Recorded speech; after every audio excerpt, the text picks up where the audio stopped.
Hello Movie Gang, welcome back to my channel Pita TV. Ya, di konten kali ini saya akan mereview sebuah film asal Korea Selatan yang berjudul Castaway on the Moon.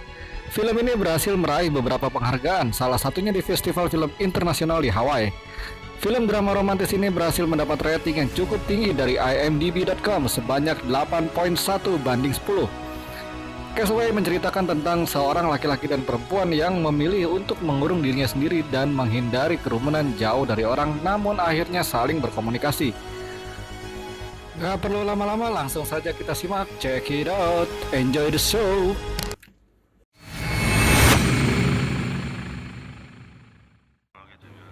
Film diawali dengan sebuah adegan di mana seorang pemuda yang cukup depresi akibat hutang yang melilitnya, apalagi di saat yang sama ia juga baru saja ditinggalkan oleh kekasihnya.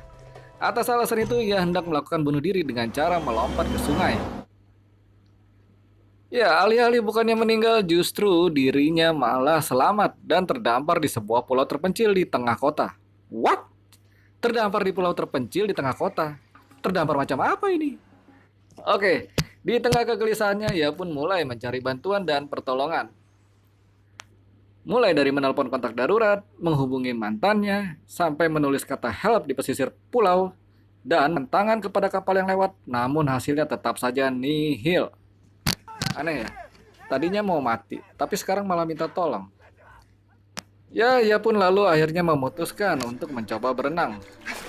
Namun karena gaya renang yang ia kuasai hanya gaya batu, ia pun harus berbesar hati untuk menerima kenyataan bahwa ia sepertinya ditakdirkan untuk menetap di pulau itu. Singkat cerita, ia mencoba melakukan bunuh diri lagi.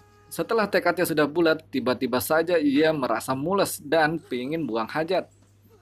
Percobaan itu pun urung dilakukannya. Hingga suatu ketika dan lambat laun ia tidak ingin lagi diselamatkan oleh siapapun, dan memilih untuk berusaha bertahan hidup dengan menyesuaikan diri dengan segala sesuatu yang ada di pulau tersebut.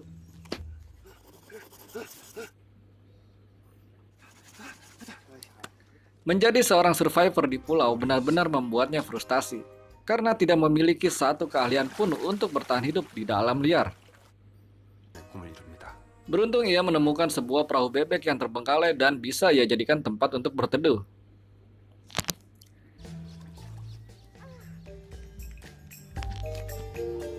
Keesokan harinya, ia pun keramas dengan menggunakan limbah yang mencemari air sungai. Saat ia melakukan itu, ia menemukan ikan-ikan yang mati mengambang karena limbah. Dengan sigapnya, ia mengambil ikan-ikan itu dan mulai memanggangnya. Esok paginya, saat ia terbangun dari tidur, ia menemukan burung yang mati karena memakan sisa ikan yang semalam.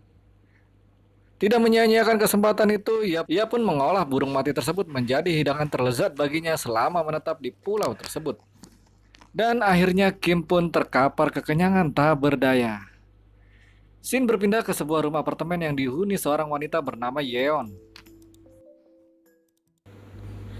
Jika Kim Jun terasing karena keinginan bunuh dirinya yang gagal, berbeda halnya dengan Yeon. Ia justru menarik diri dari lingkungan sosialnya. Dalam istilah bahasa Jepang dikenal dengan hikikomori. Ketakutan akan lingkungan luar yang sangat ekstrim membuatnya memutuskan untuk hidup di dalam kamar. Sehari-hari dia hanya berselancar di dunia maya dan berkomunikasi dengan menggunakan identitas samaran orang lain. Ya, bisa dibilang selebgram yang bermodalkan gambar-gambar comotan dari Mbah Google. Selain semua kegiatan rutin yang ia lakukan, hobi lain dari Yeon adalah memotret tempat-tempat sepi. Dari hobinya itulah tidak sengaja kameranya membidik ke arah pulau di mana si Kim Jun itu berada. Lanjut ke adegan di mana Kim Jun menemukan bumbu mie kacang hitam yang masih utuh dalam kemasannya.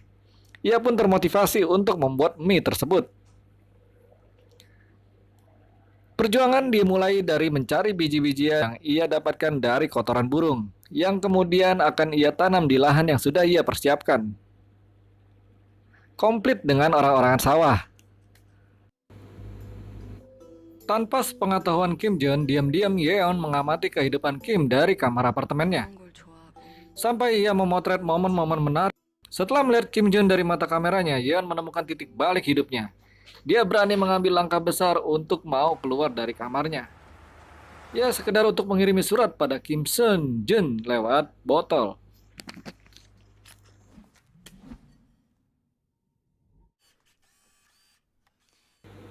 Keesokan harinya, Yeon kembali mengamati Kim dari kamarnya. Namun ternyata suratnya belum juga mendapat balasan dari Kim.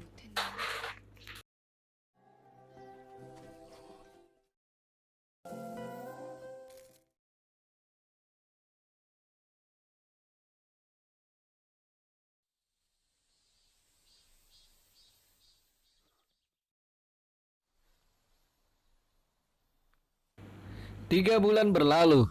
Akhirnya Kim menemukan botol tersebut. Setelah membaca isi pesan dalam botol tersebut, Kim langsung berlari ke pantai untuk mengecek keadaan sekitar. Kim yakin ada seseorang di luar sana yang mengetahui keberadaannya dan mengawasinya. Kim berinisiatif membalas pesan tersebut dengan menuliskan kalimat balasan di atas pasir. Keon yang membaca pesan balasan tersebut merasa senang. Penantiannya telah terjawab. Selanjutnya mereka pun akhirnya saling berbalas pesan.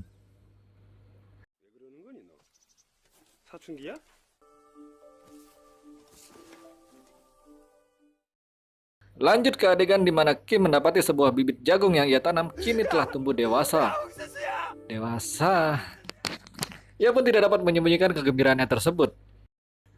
Sementara itu, Yeon yang mengetahui beratnya perjuangan Kim untuk dapat memakan mie kacang hitam, berinisiatif mengirimkan mie kacang hitam siap santap melalui kurir bakmi GM. Seragamnya kuning soalnya. Oke. Kurir tersebut memberitahukan bahwa dia tuh seorang wanita yang memesan jasanya. Kim yang penasaran pun menanyakan kepada kurir tersebut, seperti apa wajah wanita itu? Wajah Yeon maksudnya. Namun kurir itu mengatakan ia tidak mengenal dan melihat secara langsung wanita tersebut, karena ia hanya mengambil uang jasanya di bawah pintu apartemennya. Kim yang kecewa langsung mengembalikan semua makanan tersebut. Sang kurir pun kembali mengantarkan semua makanan itu ke apartemen Yeon. Karena sayang dan takut mubazir, akhirnya Yeon memakan sendiri semua mie kacang hitamnya. Suatu ketika Yeon dikunjungi oleh ibunya. Yeon mengutarakan ingin menanam jagung. Ia meminta agar ibunya mau membawakan pot dan benih jagung. Singkat cerita, Yeon kembali mengirimkan surat kepada Kim yang isinya sebuah permohonan maaf.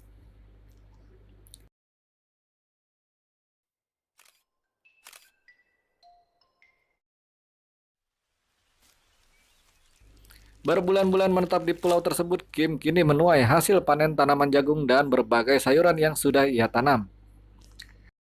Dengan cekatan, ia pun mengolah semuanya menjadi mie kacang hitam buatannya sendiri.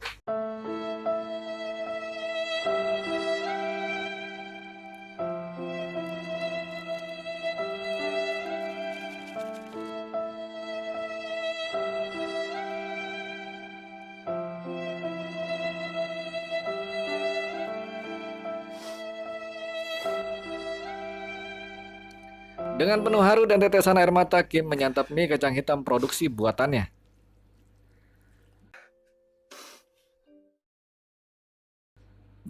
Yeon yang menyaksikan hal tersebut turut merasakan keharuan momen tersebut.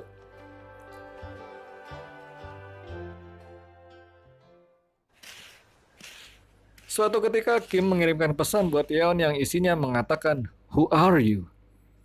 Ya. Yeon yang masih belum tahu harus menjawab apa pada pesan tersebut. Ia membuka pesan di sosmednya di mana ternyata terdapat banyak sekali pesan bullying. Bulian dari netizen yang telah mengetahui bahwa halaman sosmed miliknya ternyata palsu. Khawatir bertambah stres, ia pun men-shutdown sosmednya.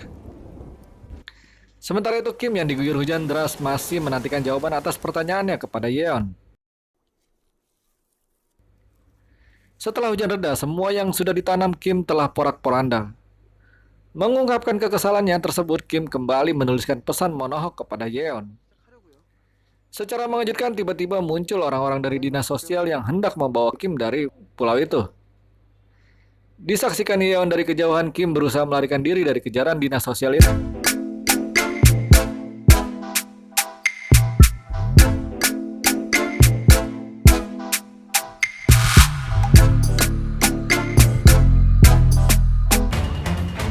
Karena banyaknya aparat yang mengejar, akhirnya Kim berhasil ditangkap.